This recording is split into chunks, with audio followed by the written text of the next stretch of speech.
Welcome to Chillin' 101. We hope this video helps. In this video, I will show you how to prepare Alfredo sauce from a jar using an easy method. First, gather your ingredients: 1 jar of Alfredo sauce, your favorite pasta, and any optional additions like cooked chicken or vegetables. You'll also need a saucepan for the sauce, a large pot for the pasta, and a whisk.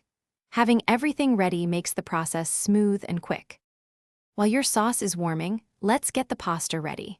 Fill a large pot with water and bring it to a rolling boil. Add a generous pinch of salt to the water. This seasons the pasta from the inside out.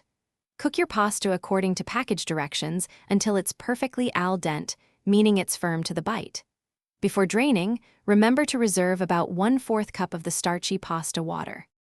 Now let's focus on the star of the show, the Alfredo sauce. Pour the entire jar of Alfredo sauce into a saucepan. Place it over medium-low heat, stirring gently but continuously with a whisk. This prevents the sauce from sticking to the bottom and ensures even heating. If the sauce seems too thick, add a small splash of that reserved pasta water, 1 or 2 tablespoons at a time, until it reaches your desired consistency. Once your pasta is drained, add it directly into the saucepan with the warm Alfredo sauce.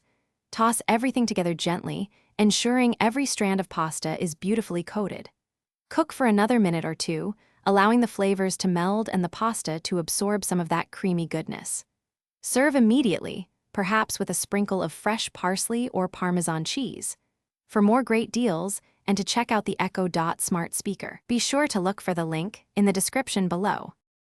Thanks for watching. Consider subscribing if we helped you.